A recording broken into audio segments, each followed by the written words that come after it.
Alhamdulillahi haqqa hamdi, alhamdulillahi hamdan katsiran tayyiban mubarakan fih.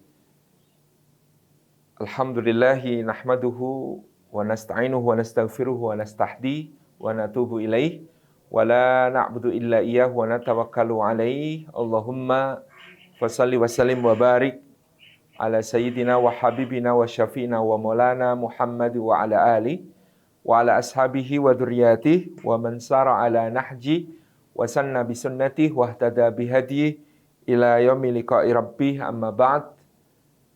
Hadratul mukarramin yang kami hormati, segenap pembina dan pimpinan yayasan, yang kami takzimi segenap pimpinan sekolah SDIT Harapan Bunda, kepala sekolah, para asatidz, para ustadzat, para guru, para pamong, seluruh keluarga besar Harapan Bunda, para orang tua dan wali murid yang kami takzimi, beserta seluruh hadirin hadirat yang tidak dapat disebut satu persatu, rahimani wa rahimakumullah. Puji syukur kita aturkan kehadirat Allah Subhanahu wa taala atas limpahan karunia-Nya. Kita dihimpun di dalam majelis ilmu meskipun hanya secara daring, secara online. Insya Allah tidak mengurangi semua keutamaan bermajelis ilmu yang bisa kita raih dari sisi Allah Subhanahu wa taala. Semoga setiap langkah yang kita tempuh pada hari ini menjadi pemudah jalan kita semua menuju ke surga, dan semoga duduk kita semua termasuk taman di antara taman-taman surga, tempat Allah mencurah-curahkan rahmat-Nya, menaungkan sayap-sayap malaikatnya, menurunkan sakinah ke dalam hati kita, dan menyebut-nyebut nama kita semua dengan bangga pada makhluk-makhluk mulia yang ada di sisinya. Bapak Ibu hadirin hadirat yang dimuliakan oleh Allah Subhanahu wa taala, toxic parents atau toxic parenting barangkali adalah istilah yang baru viral atau ngetren belakangan ini sebagai sebuah istilah ya, yang secara lafziyah bermakna orang tua yang beracun di dalam pengasuhannya kepada anak-anaknya. Tentu ini di dalam fenomena dan kejadian empiriknya sudah berlangsung, bisa jadi jauh sebelum adanya istilah-istilah tersebut. Dialami oleh banyak anak, dialami oleh banyak keluarga. Pada dasarnya dia sering dimaknai sebagai perilaku yang dilakukan oleh orang tua yang mengarah pada tidak memperlakukan anak dengan baik dan kemudian memberi dampak pada anak yang merasa bersalah sampai level ketakutan dan sampai merasa kehilangan harapan tentang dirinya pribadi atau bahkan mengarah kepada runtuhnya identitas dan kepercayaan dirinya. Nah, toxic parent di dalam berbagai prakteknya tentu sudah banyak diketahui oleh Bapak Ibu sekalian ya. Orang tua dengan kategori toxic parent biasanya memiliki ciri-ciri, misalnya ingin selalu mengontrol anak sepenuhnya. Nah, ini adalah satu sindrom ya pada orang tua, di mana kemudian dia merasa memiliki dan merasa memiliki kekuasaan dan kendali sepenuhnya kepada anak. Yang kedua, bisa saja bentuk perilakunya sampai pada level menyiksa secara verbal ya, atau bahkan naudzubillah min dzalik mungkin sampai kepada fisik ya, memarahi dengan melecehkan, memarahi dengan menjatuhkan harga diri, memarahi dengan kata-kata yang tidak sepantasnya, memarahi dalam bahasa kita dengan doa-doa yang buruk, dengan harapan-harapan yang jelek gitu ya. Sampai kemudian pada penyiksaan yang bersifat fisik yang kemudian melukai bukan hanya secara fisik tapi juga secara mental.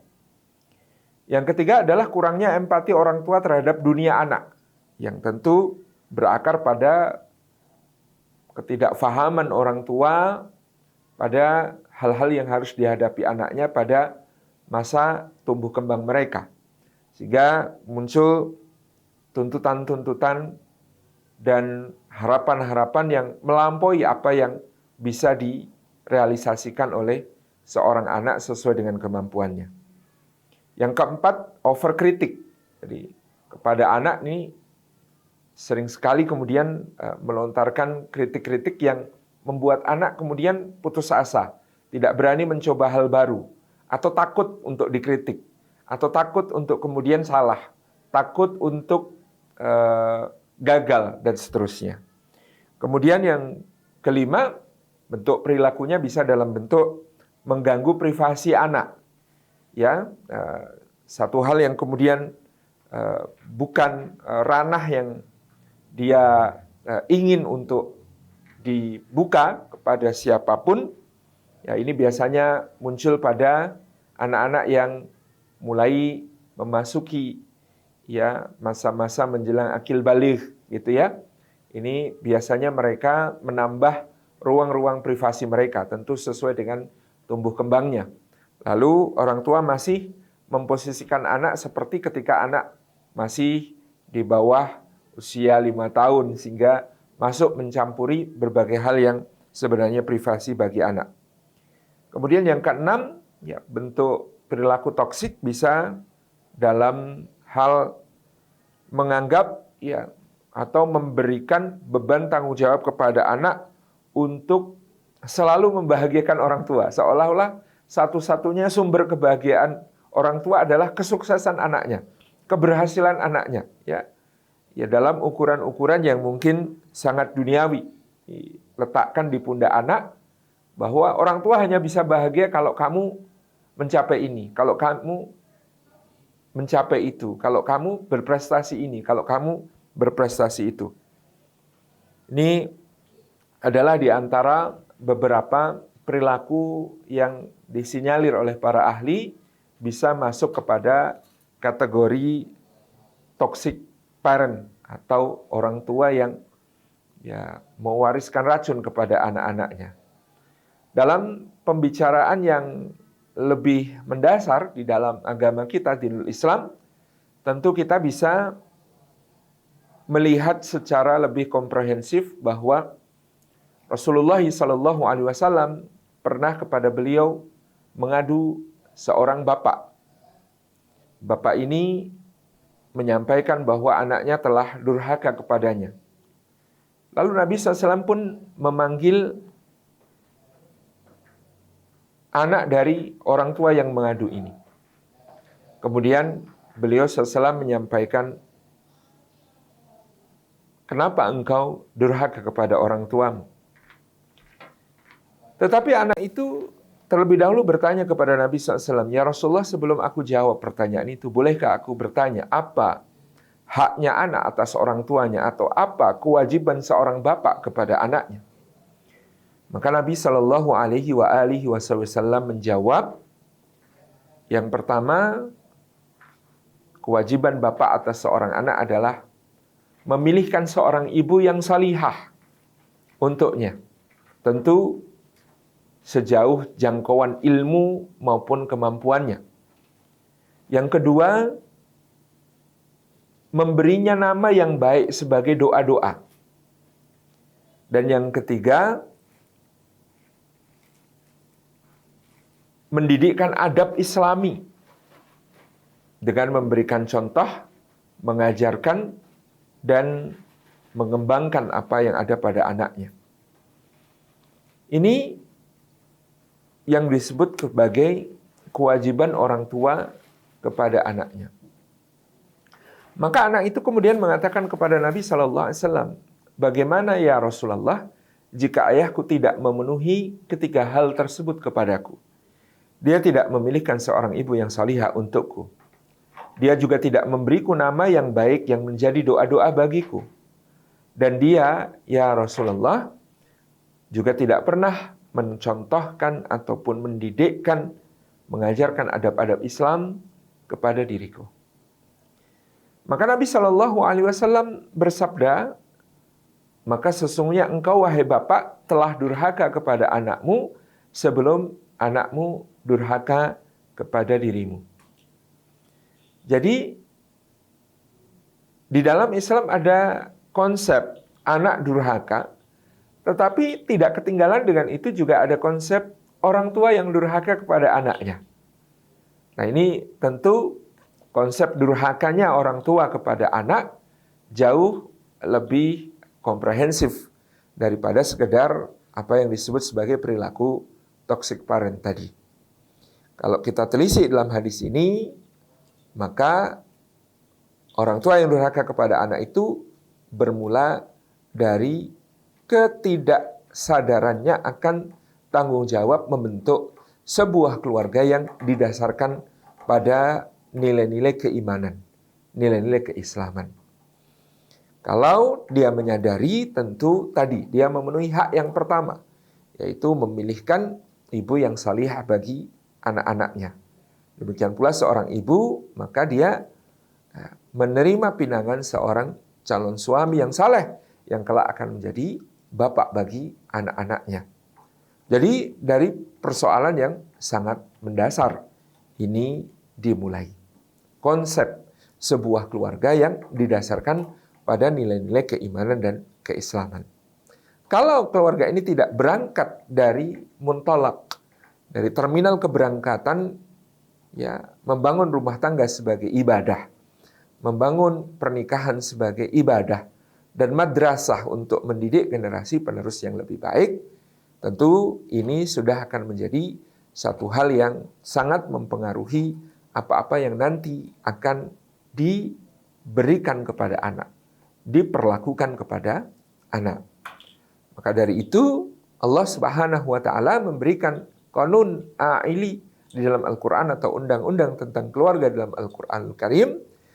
Di antara yang menjadi arahan-arahan Allah Subhanahu wa taala adalah bahwa sebuah keluarga memiliki satu ikatan tanggung jawab yang kokoh untuk membawa semua anggotanya kepada keselamatan di dunia dan di akhirat.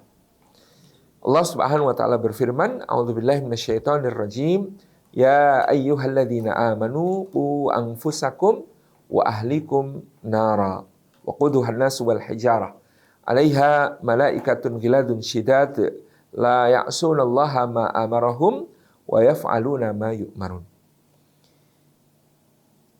Wahai orang-orang yang beriman, jagalah dirimu dan jagalah keluargamu dari api neraka, yang bahan bakarnya manusia dan batu. Padanya ada malaikat-malaikat yang keras dan bengis yang tidak pernah mendurhakai Allah Subhanahu wa taala pada apa yang diperintahkan kepada mereka, dan mereka itu senantiasa melaksanakan segala titah yang diberikan Allah kepada mereka. Jadi, ya, termasuk toxic parent adalah yang tidak menyadari adanya tanggung jawab untuk menjaga dirinya dan keluarganya dari api neraka.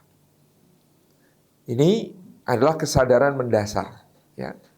Qu anfusakum wa ahlikum nara. Jagalah dirimu dan keluargamu dari api neraka. Dan menjaga dari api neraka itu lebih berat daripada sekedar memasukkan ke dalam surga. Enggak, Allah tidak mengatakan ya ayyuhalladzina amanu adkhilu anfusakum wa ahlikum al-jannah. Wahai orang-orang yang beriman, masukkanlah dirimu dan keluargamu ke dalam surga. Tidak, Allah mengatakan jagalah dirimu dan keluargamu dari api neraka. Karena kalau masukkanlah ke dalam surga, masih ada kemungkinan untuk melewati neraka terlebih dahulu, menyucikan dosa-dosa. Tetapi kalau ku anfusakum wa ahlikum nar, jagalah dirimu dan keluargamu dari api neraka, berarti mutlak harus masuk surga semuanya. Sejak awal, tidak perlu kemudian mampir ke api neraka, tersentuh oleh api neraka. Na'udzubillahi min dzalik. Jadi tanggung jawab yang luar biasa besar. Sebagaimana kemudian dijelaskan dalam hadis Nabi Shallallahu Alaihi Wasallam, kullu mauludin yuladu 'alal fitrah fa abawahu yuhawidanihi au yunassiranihi ayumajjisanihi. Setiap anak yang lahir, bayi yang lahir, maka dia lahir di atas fitrah, Al-fitrah menurut para ulama tidak keluar dari pemaknaan. Yang pertama, al-fitrah adalah at-tauhid. Yang kedua, al-fitrah adalah al-Islam. Yang ketiga, al-fitrah adalah al-mu'ahadah. Yang keempat, al-fitrah adalah as-siratul mustaqim. Jadi, fitrah itu ya tauhid. Fitrah itu ya Islam. Fitrah itu ya perjanjian antara manusia, hamba dengan Allah, bahwa Allah adalah Rabb-nya dan dia akan menjadi hambanya. Dan tidak mempersekutukannya dengan siapapun. Dan fitrah adalah as-siratal mustaqim. Siratal mustaqim itu anallah rabbi wa rabbukum fa'buduh, hada siratal mustaqim. Bahwasanya Allah adalah pencipta, pemelihara, pengatur segala urusan, pemberi rizki, pemilik, penguasa.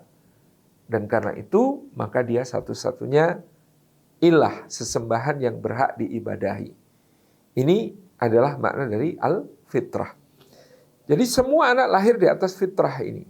Di atas tauhid, di atas Islam, di atas mu'ahadah, di atas siratul mustaqim. Fa'abawahu, maka dua orang tuanya lah yang akan dimintai pertanggungjawaban oleh Allah Subhanahu wa ta'ala kalau dia yuhawidanihi, menjadikannya Yahudi, au yunassiranihi atau Nasrani, au yumajjisanihi atau Majusi. Tidak ada kata yusallimanihi di sini. Kenapa? Karena tadi al-fitrah adalah al-Islam.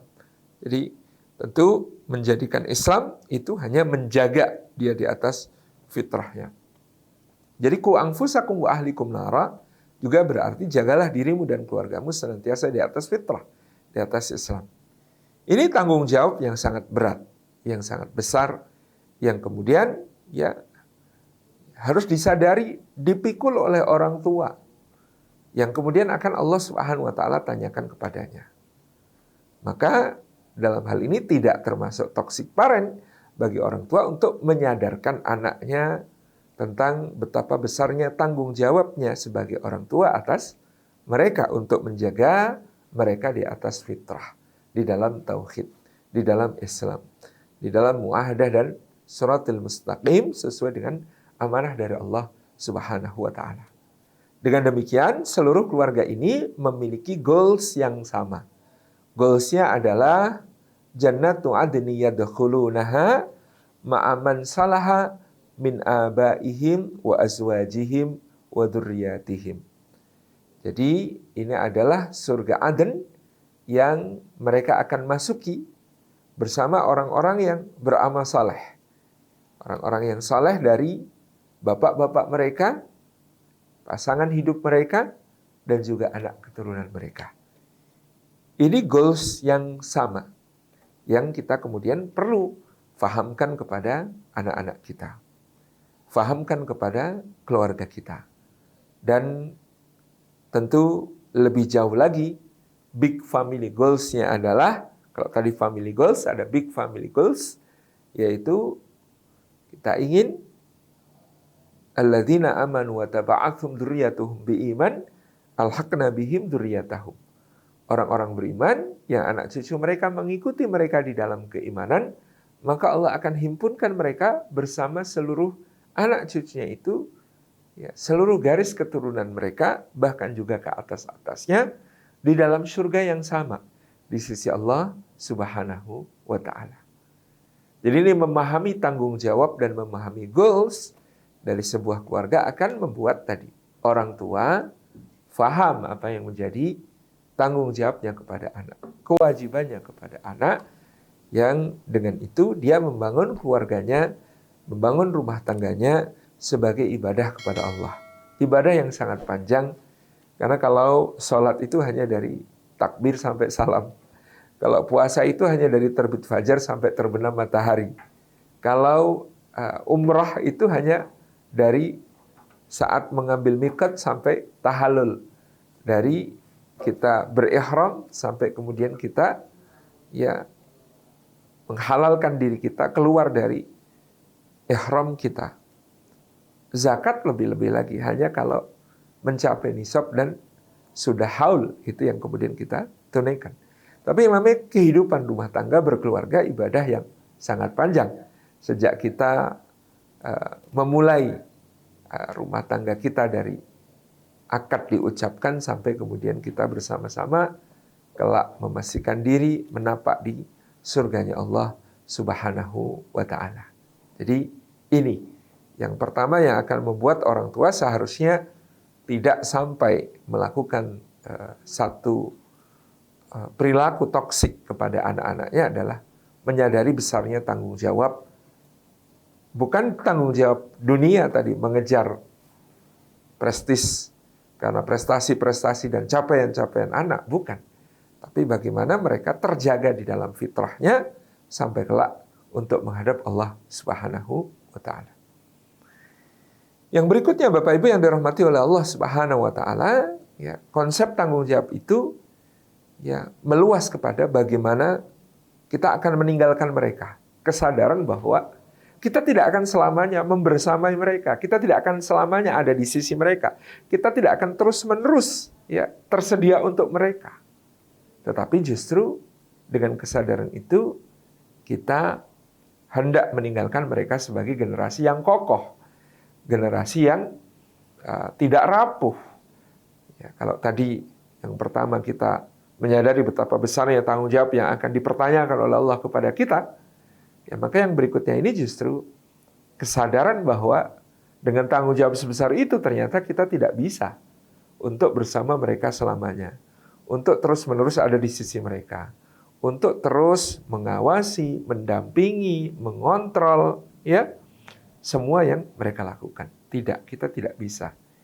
Itulah kenapa Allah dalam surah An-Nisa ayat yang ke-9 menyatakan, A'udzubillahi minasyaitonirrajim. Wal yakhshal ladzina law taraku min khalfihim dzurriyyatan di'afan khafu 'alaihim falyattaqullaha wal yaqulu qawlan sadida. Shadaqallahul adzim. Wal yakhsha, maka hendaklah takut. Siapa yang hendaklah takut? Alladzina, orang-orang yang law taraku, seandainya mereka meninggalkan min khalfihim, di belakang mereka, dzurriyyatan di'afan. Ada generasi, anak keturunan, anak cucu yang lemah-lemah, yang rapuh-rapuh. Khafu 'alaihim, yang senantiasa mereka khawatiri keadaannya. Falyattaqullaha, maka hendaklah mereka bertakwa kepada Allah Subhanahu wa ta'ala. Wal yaqulu qawlan sadida, dan hendaklah mereka mengucapkan perkataan yang lurus. Jadi di sini, ayah bunda yang dirahmati oleh Allah Subhanahu wa ta'ala, kita justru diingatkan oleh Allah bahwa kita tidak akan selama-lamanya bersama mereka. Tapi kita akan meninggalkan mereka. Wal yakhsha, maka hendaklah takut. Alladzina, orang-orang yang lau taraku min khalfihim dzurriyyatan di'afan khafu 'alaihim. Orang-orang yang apabila mereka meninggalkan generasi di belakang mereka, generasi itu berada dalam keadaan lemah, rapuh, tidak kokoh. Dan mereka senantiasa khawatir akannya. Jadi double di sini penyakitnya. Penyakit bahwa dia meninggalkan generasi di belakangnya dalam keadaan lemah, dan penyakit bahwa mereka akan selalu khawatir tentang generasi penerus ini. Jadi ini kan fobianya yang harus kemudian diatasi, karena fobia ini, khawatir tentang generasi penerus kita ini, akan menjadikan kita sebagai toxic parent tadi.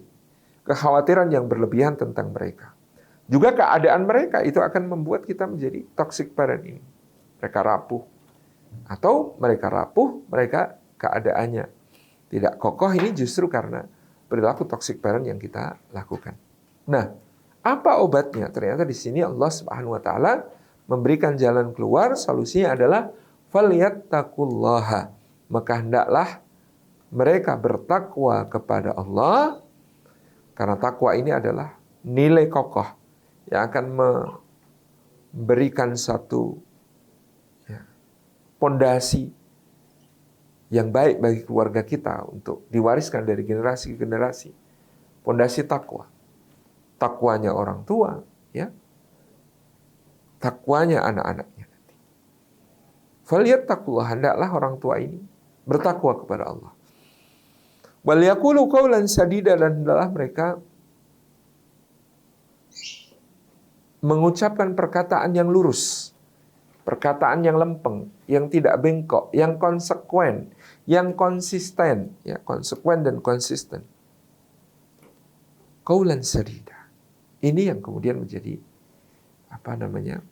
hal mendasar yang harus menjadi perhatian orang tua, yang nantinya dengan perhatian mereka tentang hal mendasar ini, insya Allah tidak akan menjadikan mereka sebagai toxic parent. Jadi kesadaran yang luar biasa akan tanggung jawab yang pertama tadi diikuti dengan kesadaran bahwa kita lemah dan bisa meninggalkan generasi kita dalam keadaan lemah tanpa pertolongannya Allah. Dan pertolongannya Allah untuk menjaga generasi kita supaya menjadi kokoh adalah hanya dari Allah Subhanahu wa Ta'ala. Yang tidak seperti kita, Dia Maha Kuasa, Maha Pengasih, Maha Penyayang. Dia tidak pernah rehat, selalu mengurus makhluk-makhluknya. Dia selalu hidup, tidak pernah mati. Dia selalu terjaga, tidak pernah tidur. Dan dengan begitu penjagaan, bimbingan, dan pengarahan yang dilakukannya kepada anak-anak kita, insya Allah tentu jauh lebih baik daripada yang bisa kita berikan. Ini kesadaran kedua kita. Jadi yang pertama, tadi tentang tanggung jawab yang sangat besar untuk ku anfusakum wa ahlikum nara, maka yang kedua adalah kesadaran bahwa kita tidak bisa mendampingi dan mengawasi mereka 24 jam sehari, 7 hari seminggu, 52 minggu setahun. Ini tentu merupakan sebuah hal yang akan menimbulkan kesadaran di dalam menjadi orang tua untuk tadi mengamalkan apa yang diperintahkan Allah di penghujung ayat ke-9 surat An-Nisa, falyattaqullaha. Hendaklah bertakwa kepada Allah. Marilah kita menjadi orang tua yang bertakwa kepada Allah. Ya, tentang anak-anak kita ini. Dalam bentuk yang pertama, takwa itu tentu menjalankan perintahnya, menjauhi larangannya. Sebelum bicara tentang anak-anak kita, maka orang tua yang sadar tentang tanggung jawabnya ini akan bicara tentang dirinya sendiri ya di hadapan Allah Subhanahu wa Ta'ala, karena anak-anaknya tentu akan menjadi cermin dari apa yang dia wariskan, apa yang dia teladankan, apa yang dia didikkan, apa yang dia tanamkan kepada anak-anak tersebut. Maka orang tua dengan menyadari itu berusaha untuk menjaga dirinya di dalam orbit ketaatan kepada Allah. Pendidikan terbaik yang bisa dilakukan oleh orang tua kepada anak-anaknya adalah mendidik dirinya sendiri.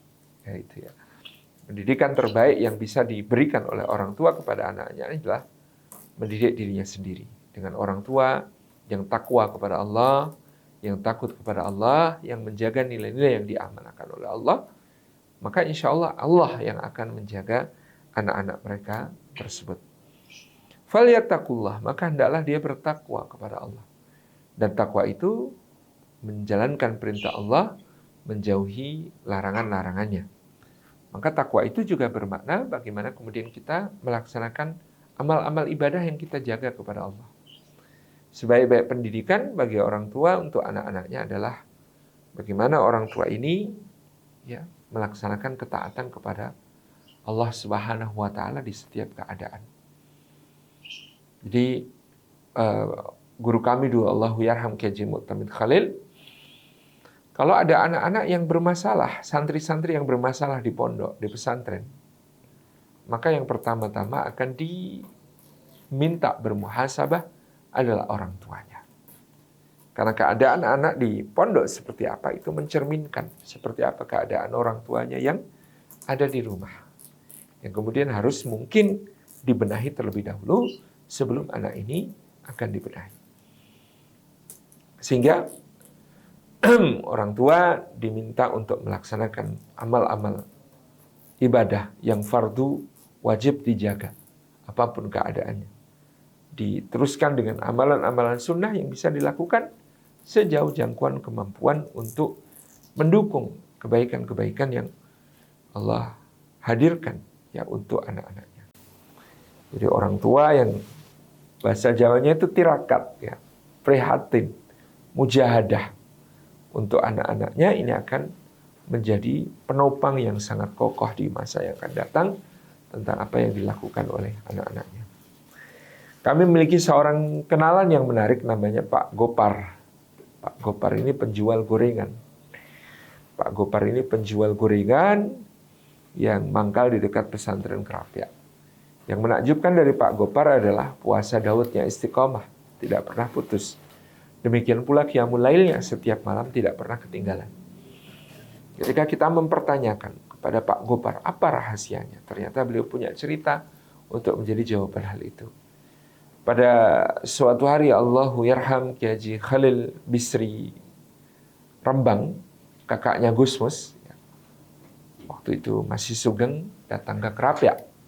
Pak Gopar diminta untuk memijit kaki beliau yang mungkin kelelahan, kecapean. Ketika sedang memijit kaki itu, Pak Kiai Khalil memberikan persilaan kepada Pak Gopar untuk menikmati minuman yang dihidangkan. Pak Gopar, monggo silakan diminum. Pak Gopar mengatakan, waduh, ngapunten saya puasa. Wah, kok hebat betul Pak Gopar. Pak dulu bapak ibunya juga puasa. Ji, alhamdulillah. Orang tua saya puasa ya kadang Senin, Kemis. Kalau sanggup ya tidak selalu, tapi alhamdulillah puasa. Saya sekarang meneruskan tradisi puasa Senin Kemisnya. Kemudian Pak Khalil Bisri ini memberikan sebuah kalimat yang menurut Pak Gopar tidak bisa dia lupakan. Istilah anak sekarang kena mental, jelek sampai ke hati. Yaitu ketika itu Kiai Khalil mengatakan, lah iya lho Par, bapakmu tirakat, bapakmu prihatin saja. Kamu jadinya cuma kayak begini. Lah kalau tidak tirakat, tidak prihatin, anakmu mau jadi apa? Jadi kalimatnya itu, ya, bapakmu tirakat prihatin saja, kamu cuma jadi kayak begini. Kalau kamu nggak tirakat, anakmu mau seperti apa? Ini yang kemudian menjadikan beliau akhirnya bersemangat, ya, berpuasa Daud terus menerus, ya.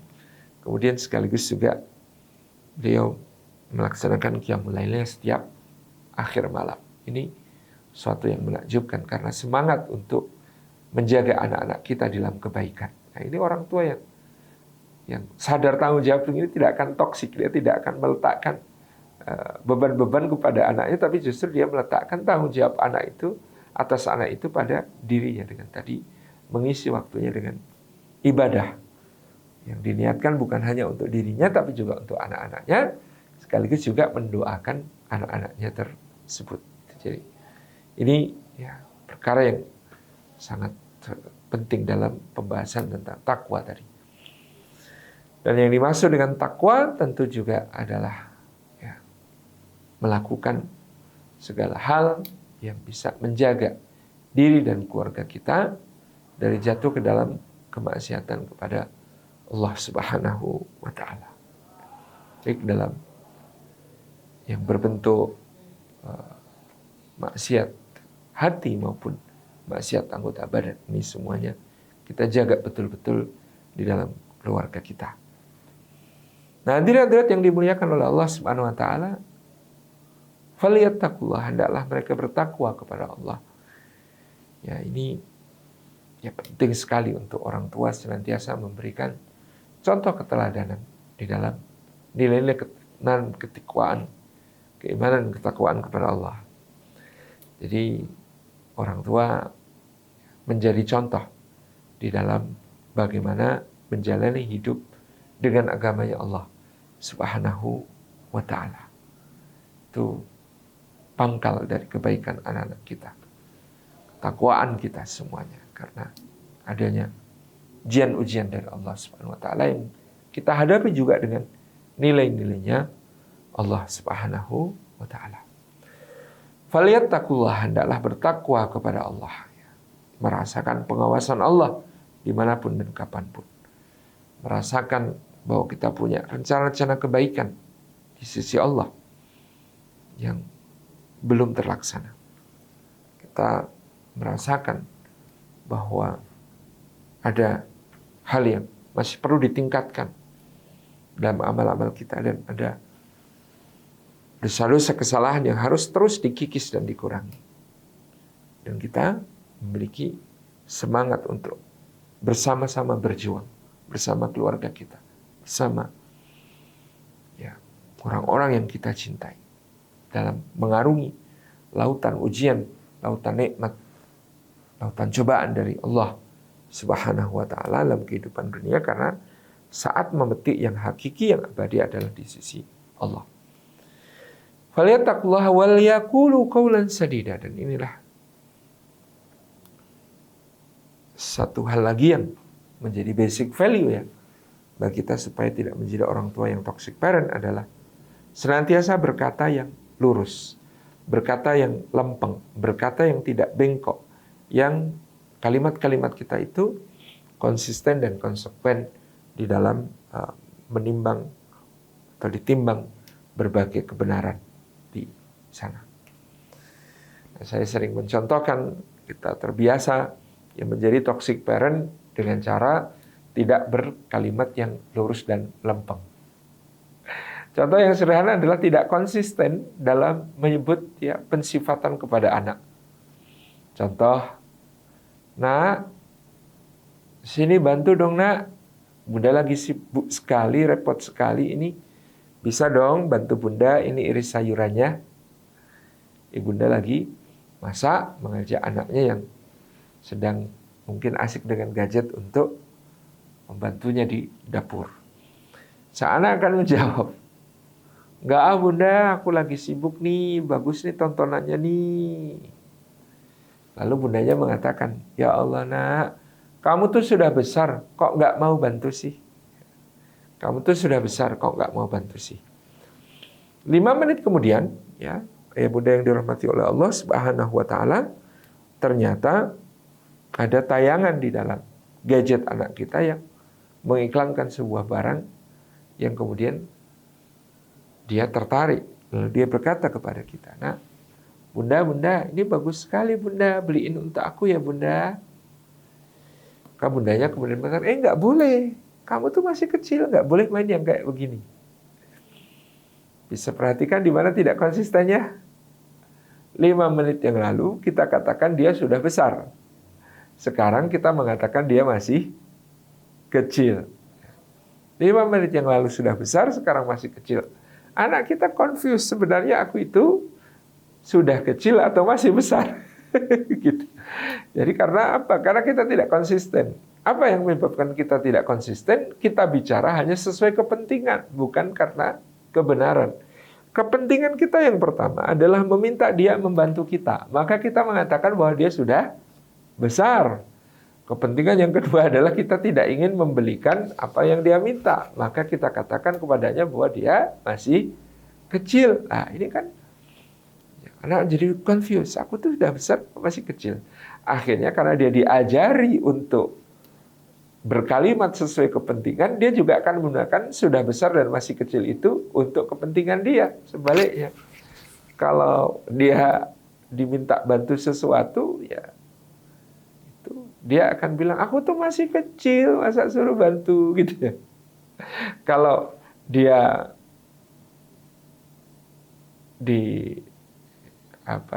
meminta sesuatu dan kemudian kita tidak setuju, ya dia akan membalas sebaliknya. Aku tuh udah besar, bukan masih kecil, harusnya. Nah, gitu. Karena kita mengajarkan untuk tidak konsisten.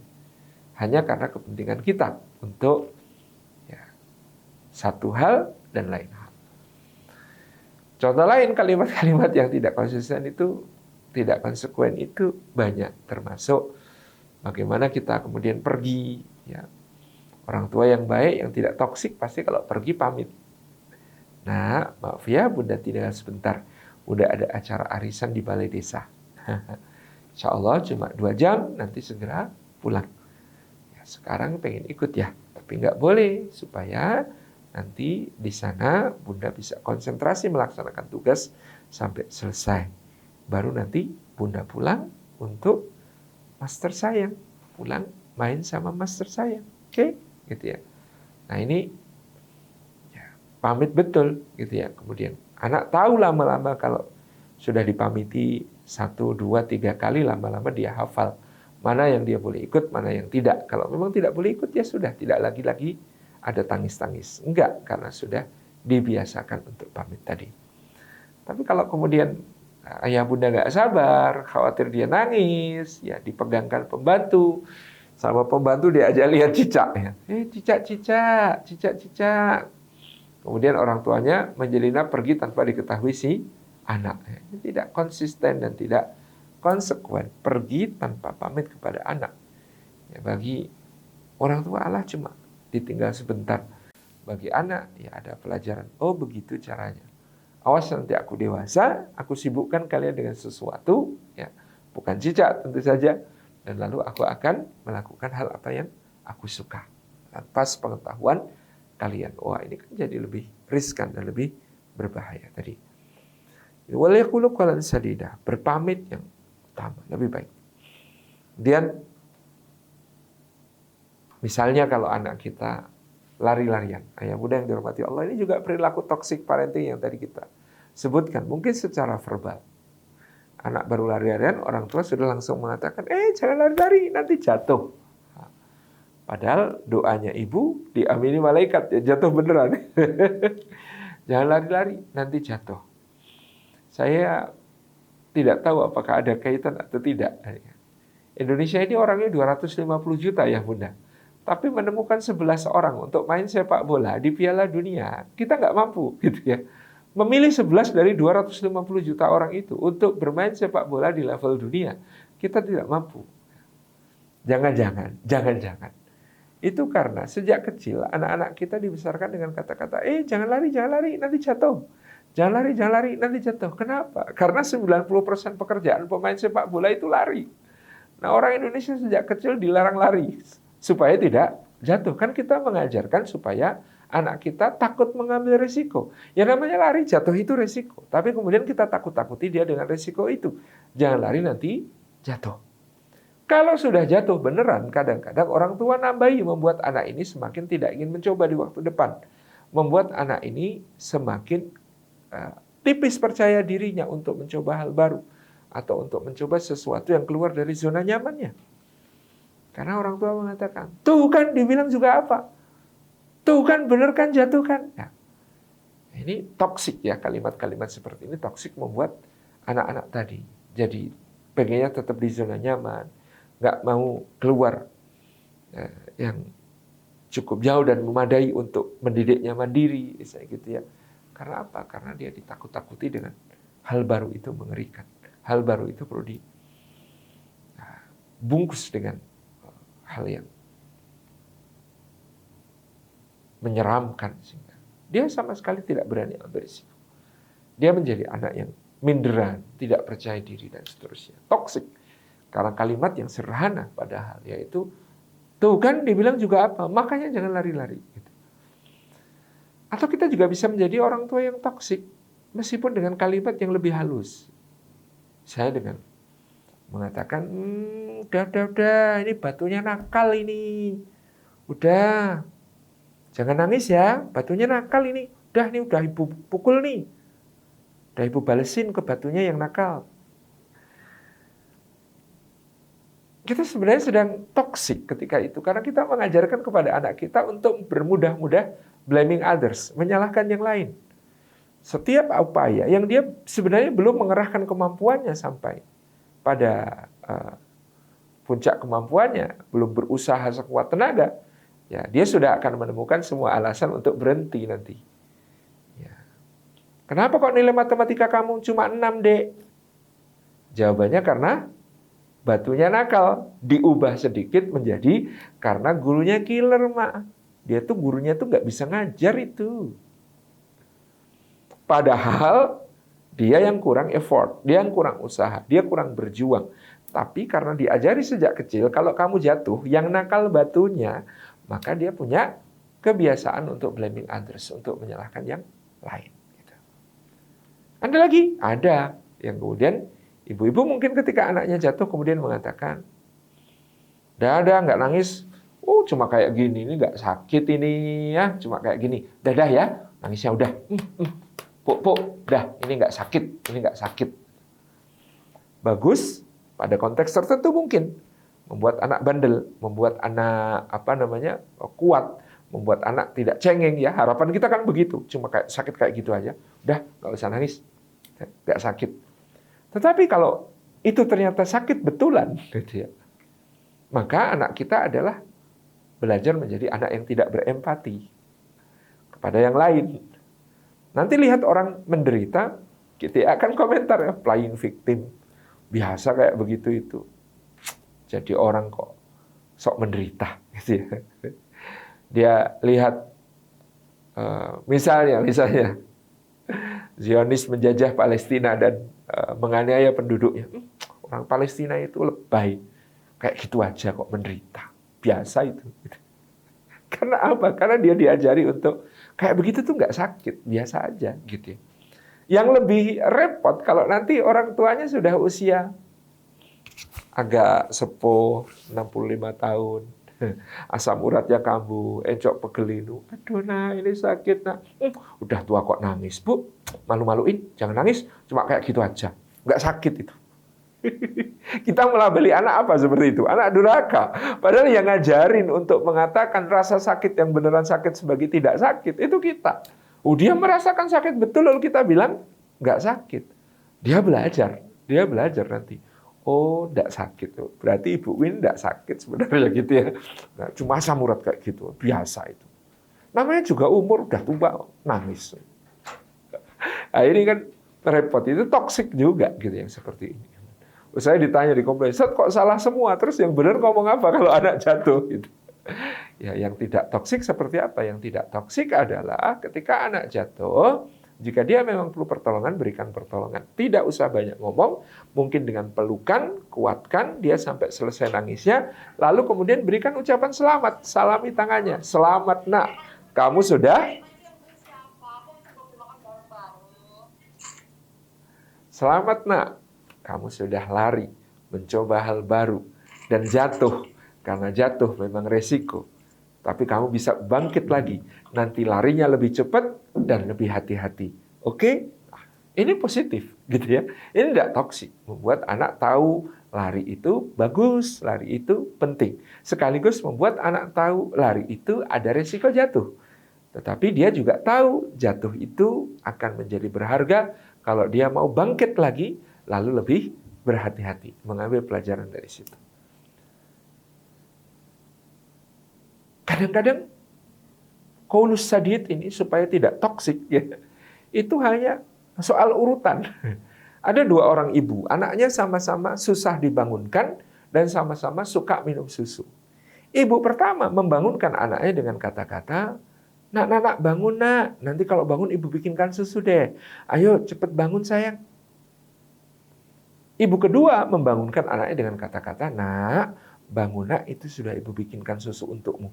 Ibu taruh di meja ya, ayo cepet bangun, diminum mumpung anget. Sama-sama bikinin susu, sama-sama susah bangunin bunda. Apa yang beda? Beda di dampak nanti. Apa yang diajarkan ibu pertama? Nak bangun nak, kalau bangun ibu bikinkan susu deh. Yang diajarkan ibu pertama adalah pamrih. Jangan melakukan sesuatu kalau tidak ada manfaat yang langsung kamu rasakan. Iya kan? Ya. Kalau mau dapat susu, bangunlah. Gitu kan? Dia yang diajarkan oleh ibu yang pertama. Nanti dia bangun ucek-ucek mata, susunya belum siap, komplain. Ma, susunya mana sih, Ma? Katanya mau dibikinin. Nah, lelet mama ini. Lama banget ditungguin. Anak yang kedua diajari ketulusan. Bundanya sudah bikinkan susu ketika membangunkan dia. Maka dia pun merasa, ya Allah, bundaku baik banget. Aku belum bangun saja sudah bikinkan susu. Masya Allah. Berbeda. Padahal hanya urutan kata-kata. Itulah qaulus sadid. Itulah ucapan yang benar. Dan ucapan yang benar itu tadi termasuk perilaku toksik kan overkritik. Nah, overkritik itu kan tanda perilaku kurang bersyukurnya orang tua. Gitu ya. Nah, value berikutnya kita bisa lihat misalnya di dalam apa yang disampaikan oleh Luqman kepada anak-anaknya. Tetapi sebelum Luqman menyampaikan pengajaran penting kepada anak-anaknya itu, ternyata Allah membekali Luqman, si orang tua teladan dalam Quran itu, dengan bekal yang sangat berharga. Yaitu Allah Subhanahu wa taala mengatakan, "Walaqad ataina Luqmanal hikmata anishkur lillah." Dan telah kami anugerahkan kepada Luqman satu hikmah. Sebelum dia menjadi pengajar terhebat buat anak-anaknya, yang mengajarkan tauhid, ya bunayya la tusyrik billah, yang mengajarkan muraqabatullah atau pengawasan Allah, ya bunayya innaha in takum mithqala habbah, yang mengajarkan kepada anaknya ibadah, ya bunayya aqimis shalah, yang mengajarkan kepada anaknya akhlak, wala tusair khaddaka linnas, yang mengajarkan kepada anaknya adab, waqsid fi masyika waghdud min sautik, ya. Itu pengajarannya kan lengkap. Tapi ternyata sebelum Luqman mampu menjadi seorang pengajar hebat bagi anak-anaknya dengan kurikulum yang hebat tadi, tauhid, muraqabatullah, ibadah, akhlak, adab, Allah terlebih dahulu menganugerahkan Luqman satu sikap penting sebagai orang tua, yaitu pandai bersyukur. Anishkurillah, untuk bersyukur kepada Allah. Bersyukur kepada Allah akan hadirnya anak-anak itu. Dan mengekspresikannya juga kepada anak-anak itu. Pernah ayah bunda menyampaikan rasa syukur atas kehadiran anak-anak kita? Masya Allah nak, jazakallah khairan ya, makasih mau jadi anak bunda yang salih, yang nanti kalau bunda sudah meninggal, kamu doakan, maka doa-doamu didengar Allah. Yang itu akan menyelamatkan bunda dari dosa-dosa bunda. Makasih ya nak, nanti kalau kamu jadi anak soleh, ya, kemudian kamu beramal soleh seperti ayah bunda, ajarkan kepadamu, insya Allah nak, ayah dan bunda akan selalu kebagian pahalanya di sisi Allah. Pernah kita mengungkapkan seperti itu kepada anak-anak kita? Persering bu, persering pak, perbanyak ungkapan syukur semacam itu. Jangan sampai salah omong. Kita lagi mewadai perhiasan di sebuah kotak yang aman dan tersembunyi. Ditanya sama anak, itu apa bunda? Ini perhiasan sayang dari emas dan berlian. Kenapa ditaruh situ bunda? Iya, ini kan barang mahal, barang berharga. Barang berharga harus disimpan dengan aman. Kok nggak dititipin ke bibi pembantu aja? Oh nggak boleh sayang, barang berharga nggak boleh dititipin ke orang lain. Nggak boleh dititipin ke bibi pembantu. Kata anaknya, oh jadi aku nggak berharga ya, soalnya aku tiap hari dititipin ke ibu bibi pembantu. Subhanallah, kan kesimpulannya kan bahaya banget itu anak kita. Dari dialog semacam itu, toksik nanti jadinya gitu ya. Karena kita salah mengkonsep tentang makna berharga atau tidak berharga. Karena kita kurang menempatkan dia sebagai makhluk yang disyukuri. Contoh lain adalah ketika ayah dan bunda menyaksikan mungkin. Anak kita ini habis makan, umurnya mungkin 4-5 tahun. Habis makan, dia bawa piringnya ke tempat wastafel cuci piring. Tempat cuci piringnya. Ketika piring itu dibawa ke tempat cuci piring, lalu dia lepas dari genggaman, jatuh pecah. Pertanyaannya, ayah bunda, mana yang ayah bunda pertama-tama komentari tentang si anak? Apakah yang dikomentari adalah ikhtiarnya, effortnya, inisiatifnya untuk membawa piring itu dari tempat makannya ke tempat cuci piring? Atau yang kita komentari pertama-tama justru adalah jatuhnya piring yang dia tidak sengaja. Yang adalah accident, kecelakaan. Rata-rata kita mengomentari jatuhnya piring. Astagfirullah. Ya astagfirullah sih, cuman itu nyuwun sewu. Anak bisa salah tangkap tentang astagfirullah yang itu, gitu ya. Ini kalimat yang benar tetapi tempatnya mungkin belum tepat. Atau bahkan kemudian orang tua mengatakan, udah, biar bunda aja makanya. Maka yang diajarkan adalah, ya udah kayak begini ini kerjaannya bunda. Maka jangan protes kalau nanti dia umur 11 tahun, 12 tahun disuruh bantu cuci piring, dia bilang, enggak bunda aja. Siapa yang bilang dulu ngurus piring adalah urusan bunda? Bundanya. Katanya ketika kemudian dia bawa piring ke tempat cuci piring, dia bilang, udah bunda aja. Tapi kalau kita adalah orang tua yang bersyukur, maka kita akan mengatakan apa, ayah bunda yang dihormati Allah? Kita akan mengatakan kepada anak kita, Masya Allah nak, ayah bunda bangga. Anak ayah bunda tanggung jawab dan inisiatif bawa piringnya dari tempat makannya ke tempat cuci piring. Itu keren. Apalagi nanti dicuci sendiri. Lebih keren lagi. Qadarullah ya nak ya. Lepas ya tadi ya dari genggaman ya. Pecah ya. Gak apa-apa. Yuk, mas yang bersihin, bunda bantu. Perhatikan diksinya. Mas yang bersihin, bunda bantu. Itu kita mengajarkan sekaligus bahwa dia aktor utama. Udah sini biar bunda yang bersihin. Berarti kita merebut perannya sebagai aktor utama dari kejadian itu. kita tidak memberikan tanggung jawab yang selayaknya kepada dia. Meskipun Bunda prakteknya nanti Bunda yang lebih banyak ngerjain, tapi kita katakan bahwa Mas yang bersihin, Bunda bantu. Posisi Bunda membantu. Karena itu semuanya aktor utama adalah dia. Jadi kita sadarkan dia bahwa membawa piring ke tempat cuci piring itu adalah bagian dari tanggung jawab dan itu keren. Dan kita sadarkan dia kalau piring itu pecah, wajar qadarullah terjadi kecelakaan suatu ketika. Dan dia harus bertanggung jawab di situ dan dia adalah aktor utama. Kita katakan kepadanya, Mas yang bersihin, Bunda yang bantu. Masya Allah. Dengan begitu anak kita itu ya, tidak tadi salah satu perilaku perilaku dari yang disebut sebagai toxic parenting adalah overkritik ya. Kritik terus yang keluar dari lisan kita, berekspresi kita dan sebagainya. Ini adalah kondisi yang kemudian sangat toksik bagi anak. Tapi ketika kita mengapresiasi secara seimbang, secara adil, memuji pun pada tempatnya, Masya Allah, Tabarakallah Rahman, ini akan menjadi satu fondasi yang kokoh pada anak-anak kita ketika nanti kita tinggalkan. Jadi ada tanggung jawab tadi, kemudian kita ada kesadaran bahwa anak-anak kita ini akan kita tinggalkan, kita tidak akan selamanya bersama mereka, sehingga kemudian kita menyiapkan mereka menjadi orang-orang yang kokoh dengan ketakwaan kepada Allah dan dengan kalimat yang lurus, kalimat yang lempeng, dan sekaligus ditambah dengan ekspresi-ekspresi rasa syukur. Makanya Rasulullah SAW itu terkenal dengan ekspresi-ekspresi rasa syukur kepada anak-anak. Beliau menyium, memeluk, mengajak bercanda, mengajak bermain, ya, ngobrol akrab dengan anak-anak. Ya, Aba Umair fa'alan Nugair, ya, bicara dengan putranya Abu Talha dan Ummu Sulaim itu ya, menggodanya tentang burung kecil yang dipelihara si anak kecil, masuk ke dunia anak kecil. Kemudian apa yang dilakukan Nabi SAW? Suatu hari membariskan Abdullah bin Ja'far, Abdullah bin Umar, Abdullah bin Abbas, ya, Abdullah, kemudian Usama bin Zaid, Abdullah bin Zubair, Hasan dan Husain. Dibariskan kemudian dikatakan, ayo siapa yang bisa menangkapku akan dapat hadiah.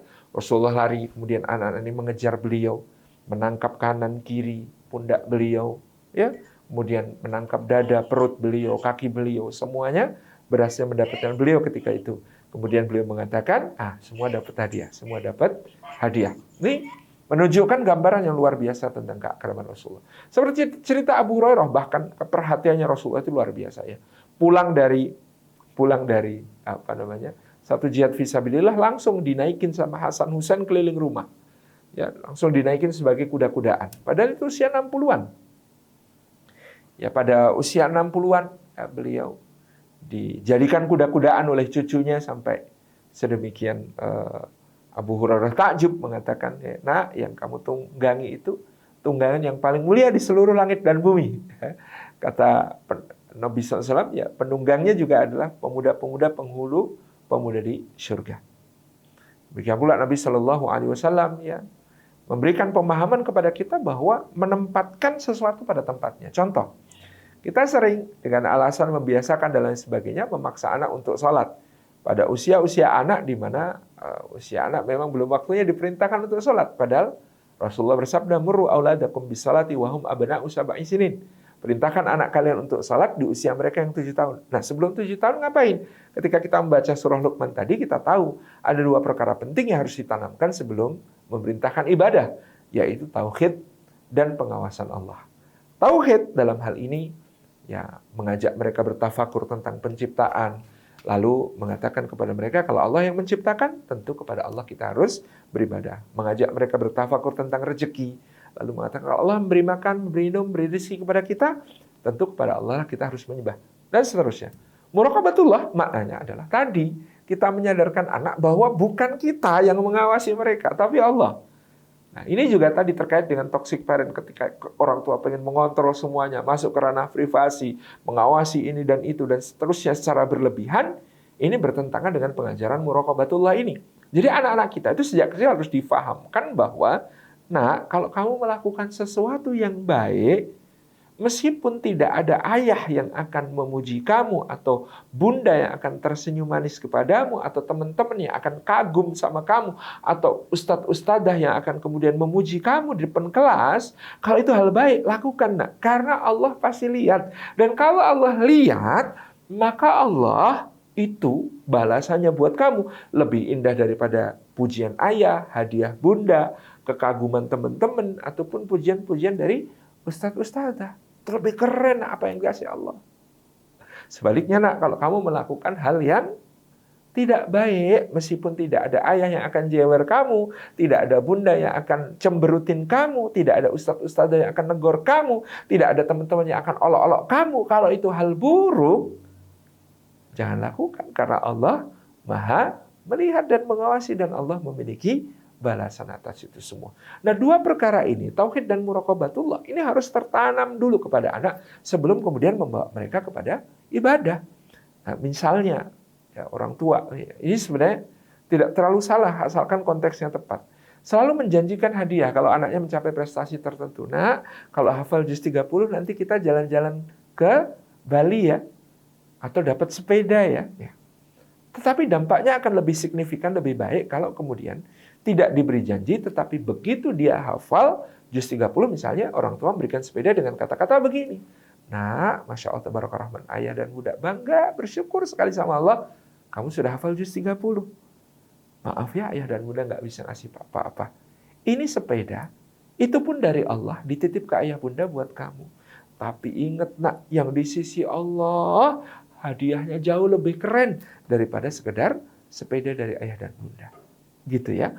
Seperti ini kemudian harus ditanamkan. Nah, kembali kepada tadi. Rasulullah SAW ternyata ketika anak belum waktunya untuk diperintahkan untuk sholat, sholat bagi mereka harus menjadi sesuatu yang menyenangkan dan enjoy, yang indah dan berkesan.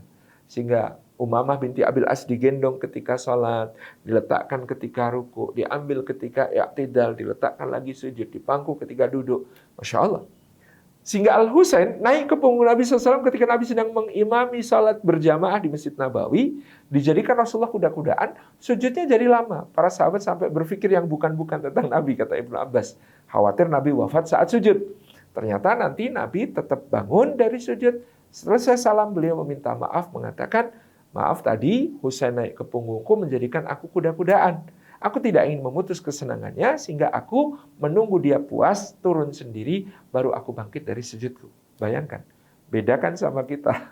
Yang kemudian kalau digangguin anak ketika kita sedang sholat, anaknya baru 3-4 tahun, anaknya dicubit. Padahal lagi sholat, bisa nyubit anak, gitu ya. Padahal lagi sholat, bisa marahin anak. Padahal lagi sholat, gitu ya. Ini menunjukkan kepada kita tidak memberikan kesan yang baik kepada anak kita tentang ibadah yang sedang kita lakukan.